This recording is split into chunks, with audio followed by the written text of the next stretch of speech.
mofinaina isan'andro atolotry ny mpitandrina rakotina valina maoly.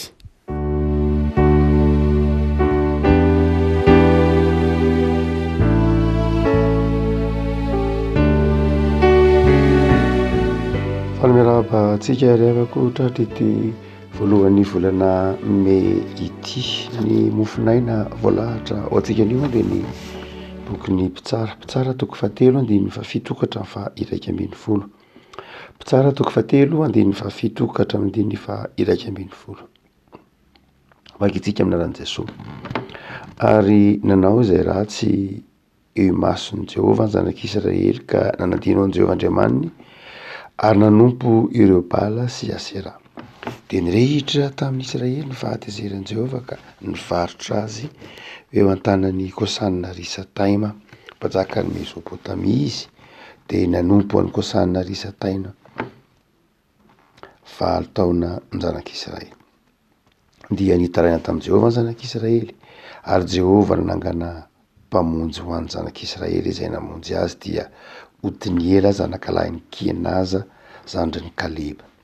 Ary nyfanahin'i Jehovah no tao aminy dia nitsara ny Israely sady nivoaka iady ary Kosanina Risataima mpanjakan'ny Mesopotamia dia natolotra Jehovah teo an-tanany ary nahery ny tanany ka namely an'i Kosanina Risataima dia nandry ny tany 70 taona ary maty Otiniela zanaky Kenaza.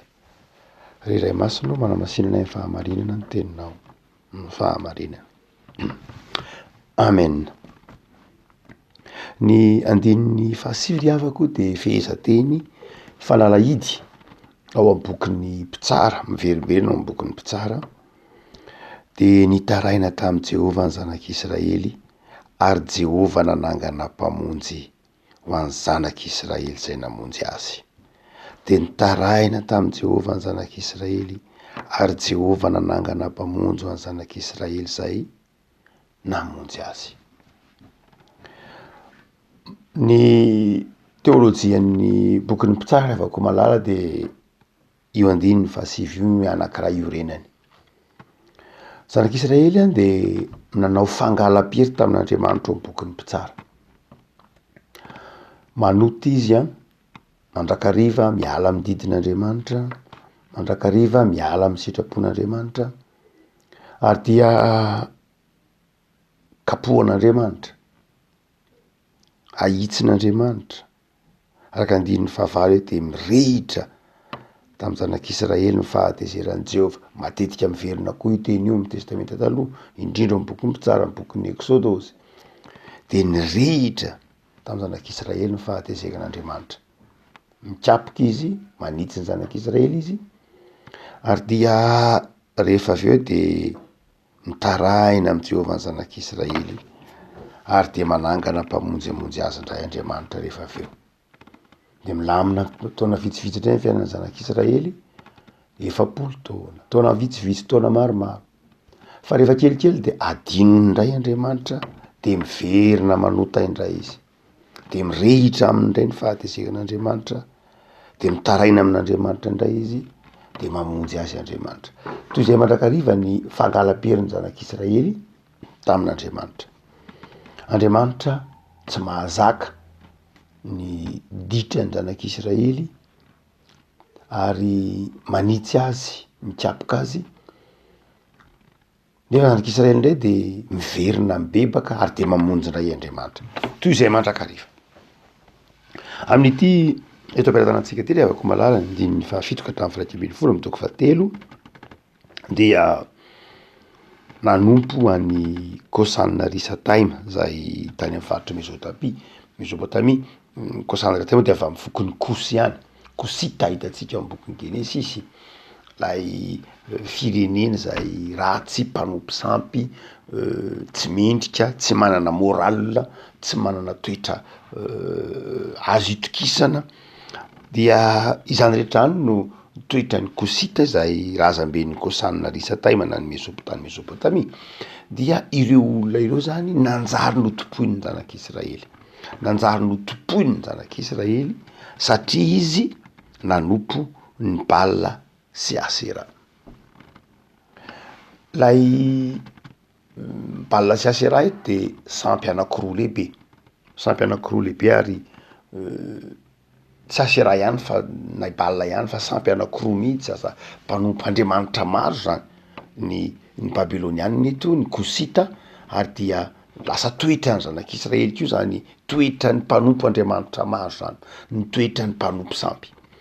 Ny monoteisme rehefa ko malala na ny fivavahana amin'Andriamanitra tokana teto ambonin'ny tany de azo lazaina ho nanana moral mitoetra misimisy kokoa, ho nanana moral na fitondrantena misimisy kokoa, tsara kokoa.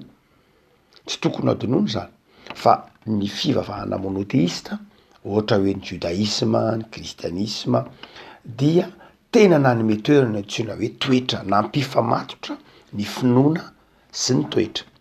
Ny famatotra mihitsy amin'ny vavahana kristianina ny finoana sy ny toetra.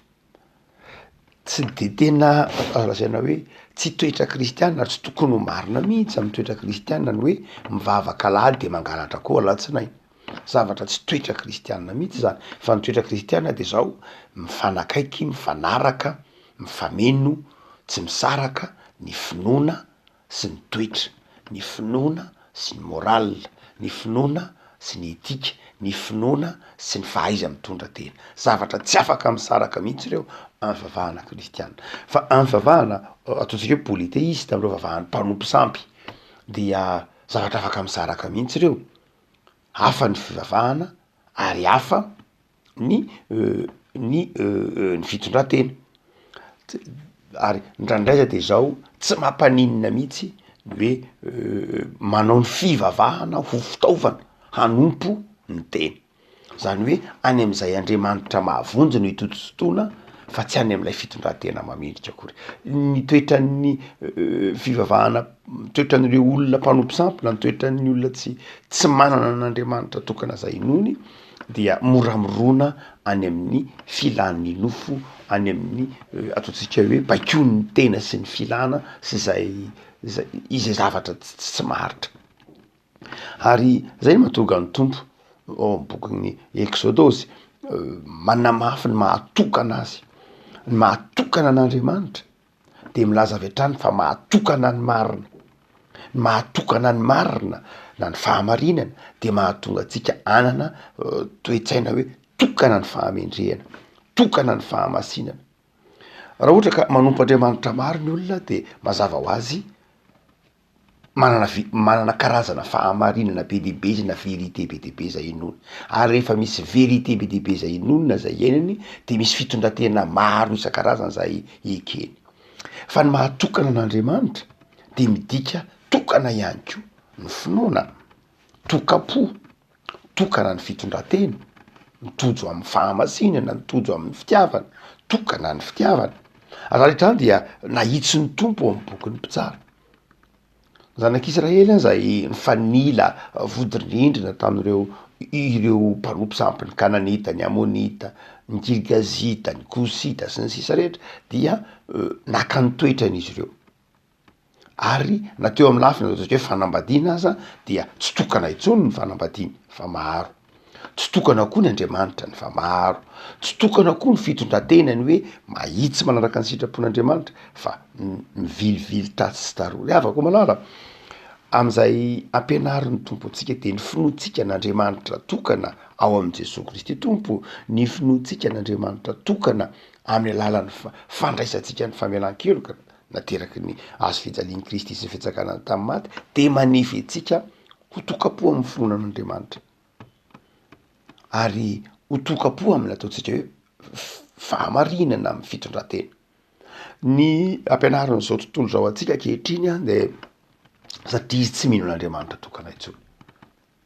Maika moa fa afaka taona vitsy maromaro kely any aoriana any zay hiazaka zahan'ny civilisation avy any antsinanana, ny civilisation ny sinoa, ny iny faritra Azia dia fazantsika fa mino Andriamanitra maro isan-karazany, ny karana, ny indo, ny boudisme, reny dia tsy miorona amin'Andriamanitra tokana tahak'izay inoantsika vavahana kristiana. Ary kanefa afaka taona vitsivitsy na taona maromaro dia hameno izao tontolo zao ny civilisation navany amin'ny ilany atsinanana raha izao fizotran'ny toe-karena sy ny fizotran'ny politika izao dia hiparitaka hameno an'izao tontolo zao ny civilisation ny atsinanana da atsinanana raha totsika hoe atsinanana dia tsy dia amin'ny faritra atsinanana moyen orient loatra fa aty amin'ny faritra atsinanana ny Azia nay manontolo iny zany dia hiparika aty amitsika aty zany civilisation zay manompo Andriamanitra maro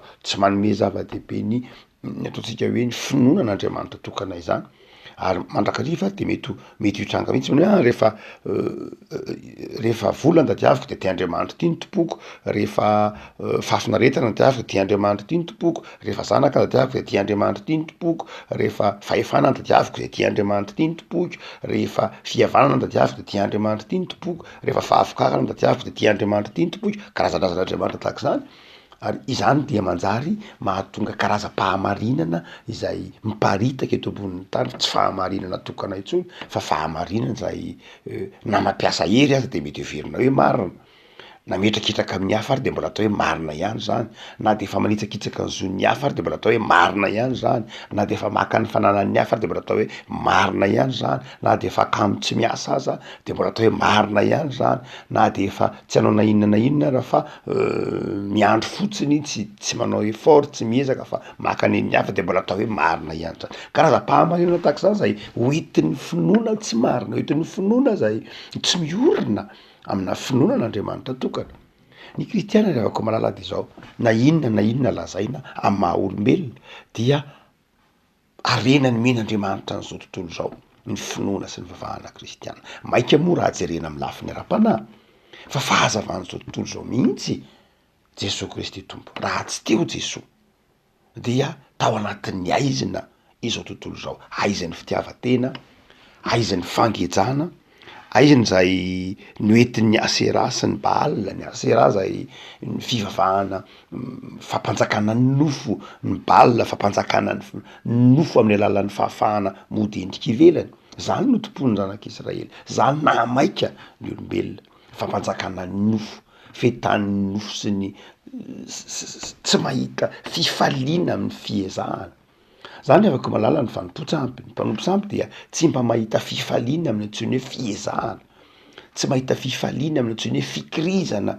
fa mahita fifaliana amin'ny zavatra raisi-potsiny mahita fifaliana amin'ny zavatra zay raisina eo amin'ny atsembohan'ny hafa raisina eo amin'ny fiezahan'ny hafa zany nateraka ny vanim-potsampy zany ro firenena mpanompo-tsampy isan-karazany ny firenena zay nanandevo ny hafa nanao tsinitsinina ny fiezahan'ny hafa mety namiratra be indrindra Egyptianina ny tany Egypta tamin'ny andron'ny ataontsika hoe vanim-potoanan'ny antikité fa olona firy moa nampijaliana sy nangiry firy tamin'ny nahavitan'ny tsanganany reny zavatra maro isan-karazany reny zany hoe ny famirapiratana rehefa malala zay mety hoentin'ny vanim-potsampy de famirapiratana eo ambany miorina eo amin'ny fangiry firin'ny hafa miorina eo amin'ny fahorian'ny hafa miorina eo amin'ny ranomason'ny hafa fa tsy zany nefa ny fivavahana kristiana fivavahantsika eo amin'ny Jesosy Kristy tompo dia miorina eo amin'ny fitiavana eo amin'ny fahatsapana hoe zay marary ny hafa de marary raha alahako ny hafa tsy ataoko tohatra fiakarana izy tsy ataoko zay ampijaliana azy mba hasambatra ny zava-dehibe tsy ny hoe sambatra fa ny zava-dehibe miara-tsambatra amin'ny raha lahako miara-tsambatra amin'ny mpiarabelona amiko ny zava-dehibe amiko tsy hoe velona ihany fa velona koa ho an'ny hafa velona koa ho an'ny manodidina zany toe-tsaina zany zay toe-tsaina noentin'ny fivavahana kristiana noentin'ny Jesosy fiainana zao tontolo zao fa raha tsy teo Jesosy de zao ny fanjakan'ny Baal ny fanjakan'ny Asera nanjaka fanjakana miorina amin'ny fanaovana tsinitsinina ny fahasambaran'ny hafa fanaovana tsinitsinina am'izay mety ho fiadanan'ny hafa tsy mampaninona raha mitoe-tsain'ny Baal sy ny Asera reo mpanompo Andriamanitra maro isan-karazany teny hoe tsy mampaninona na mahantra daholo ary zao tontolo zao rehefa manan-karena tsy mampaninona na ory sy marary daholo ary zao tontolo zao rehefa salama ary hitatsika tamin'ireny vanim-potoanan'ny Covid reny izany toe-tsaina zany tamin'ny faritra maro teto ambonin'ny tany ny hoe tsy mampaninona na dia nona sy mangiry firy ary ny hafa rehefa voky alo tsy mampaninona na dia mijaly aza ny hafa rehefa sambatra afaka malala ny fivavahana kristiana de tsy zany mihitsy Jesosy tsy nampianatra antsika an'izany saotra masina zay ampianaratsika manao hoe aza rarahina ny hafa rehefa milamina ianao azarara inona ny fiainan'ny hafa rehefa mahasambatra anao tsy nampianana antsika an'izany Soatra Masina. Soatra Masina ny temany hoe tiavany namanao tahaka ny tenanao, mihoatra noho zany raha hoe Paoly manao hoe aoka anao ny namany mihoatra noho ny tenany avy. Afaka malala azany toe-tsainy zany efa de nitondra fangiry firiana tao amin'ny fiainan'ny zanak'Israely. Ny fanompon'Andriamanitra tsy izy, ny fialana amin'Andriamanitra, ny fanompona ny vatana sy ny tena sy ny fanaovana ny tena ho ivon'ny fiainana de zao manjary tsy mitondra fa tsy fahoriana. Ny olona mety mieritreritra manao hoe rehefa arahako nge ny faniriako, ny filako, ny toe-tsaiko de zao sambatra ahy. Tsia, tsy mahasambatra zany. Hitatsika amin'ny tantaran'ny Soatra Masina ary hitatsika amin'ny tantaran'izao tontolo zao zany. Nahana ny fahefana rehetra lay rangaha antsoiny hoe Adolf Hitler. Inona ny tsy nanana? Fahefana teo niondrika teo aminy ny ataontsika hoe ny apahatelo ny olona natanjaka tamin'ny fotoana tamin'ny androny. Fa izao niafara tamin'inona moa ny fiainany? Niafara tamin'inona? Tamin'ny fahafatesana, tamin'ny enatra. Afaka malala ny fanompotsika, ny fahefana tak'izay ataon'ny Asera Asbal, ny fanompon'ny olona ny fahefana, ny fanompon'ny olona ny vola, ny fanompon'ny olona ny fitiavatena, ny fanompon'ny olona ny tenany de tsy mitondra fa tsy fahoriana. Ia eto ary afaka malala zavatra faharoa aseho ny bokin'ny mpitsara rehefa avy nahatakatra an'izany toe-tsainy zany ianao hoe tsy mitondra fifaliana mihitsy ny fialana amin'Andriamanitra fa fahoriana aza. De izao tapany faharoa mindin'ny fahasivy de manao hoe rehefa mitaraina am' Jehova kosa ny olona ao anatin'ny fangiry firiana de miaino Andriamanitra. Rehefa mitaraina am' Jehova isika, lay teny hoe mitaraina io dia tsy hoe mitaraina malefaka loatra fa mikikika. Malagasy moa rehefa mitaraina de mandrakariva toy ny toloko, mangina. Fa mitaraina voabolana ampiasain'ny mpitsara eto de ny hoe miteny mafy mihitsy, mikikika, miantso vonjy. Ary dia rehefa miantso vonjy isika dia miaino Andriamanitra. Afako ny tarainantsika ao anatin'ny fahoriana de ren'Andriamanitra. Ka mety eritreretika hoe tsy efa ela ihany ve zay fahoriana zay 5 taona, 10 taona, 20 taona efa niaina ny fahoriantsika. Afaka malala ny taraina tao amin'Andriamanitra de taraina ren'Andriamanitra. Manana ny fotoanany fotsiny ny tompo. Zay de tokony ho azotsika antoka fa manana ny fotoanany ny tompo. Mety efa mangiry firitsika tao anatin'ny 3 taona, 5 taona, 10 taona, 20 taona. Fa izao ny tompo de manana ny fotoanany. No zany de azakivy amin'ny fitarainana fitarainana amin'Andriamanitra. Azakivy amin'ny fitarainana amin'Andriamanitra. Fa Andriamanitra ny Andriamanitrantsika de Andriamanitra miaino. Ary rehefa miaino izy dia ny voambolana ampiasain'ny mpitsara de ny hoe manangana mpamonjy, manangana mpamonjy. Zany hoe tsy hoe raha ny bokin'ny mpitsara zany dia mamboatra mpamonjy ho atsika izy.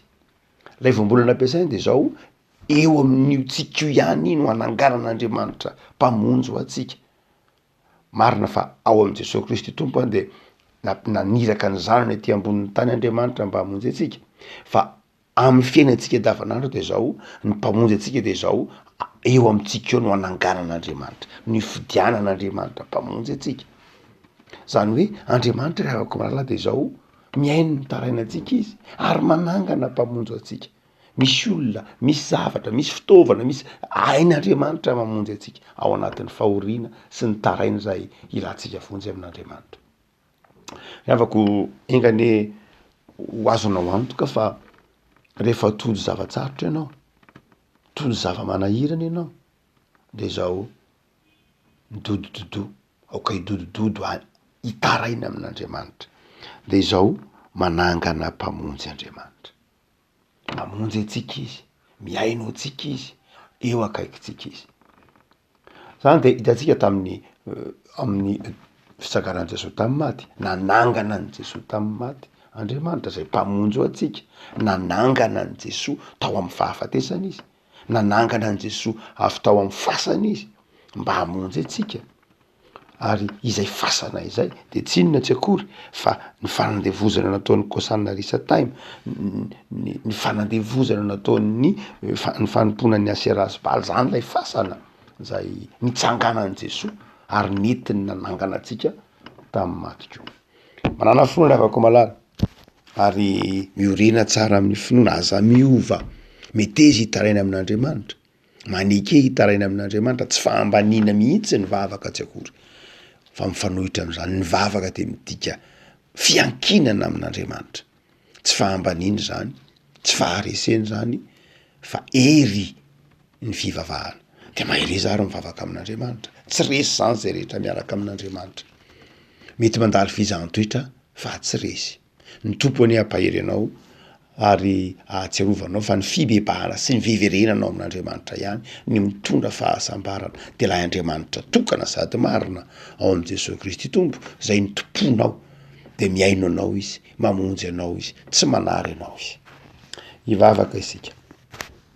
Tompo misaotra anao zahay noho ny amin'ny soratra masina zay nomenao anay, azonay novakina tamin'ny tenin-drazanay, azonay novakina tamin'ny teny malagasy, azonay novakina tamin'ny fomba azahoanay azy isam-pirenena, isam-paritra koa aza. Tompo de ndreto zahay manavao ny fanoloran-tenanay mahatsiaro fa rehefa mitarainy zay de miaino anay ianao, mamonjy anay ianao, manangana mpamonjy ho anay ianao. Tompo, hitanao ny fantranay, hitanao ny fahorianay, hitanao ny tebotebonay, hitanao koa ny herisetra izay lalovanay amin'ny fiainanay isan'andro. Mamindrafo aminay Tompo, enoy ny fitarainanay ary mamelahany elokay am'izay nampalahelo anao, mamelahany elokay am'izay tsy nety nataonay teo imasonao. Amindreo fo zahay noho ny am' Jesosy zanakao. De taio ity herinandro vaovao zay manomboka omaly sy anio ity, taio Tompo mba ho fiainana feno fifaliana, mamaky fakina izany herinandro zany, ho fiainana feno fandresena sy fiadananao aminao Jesosy. Amen.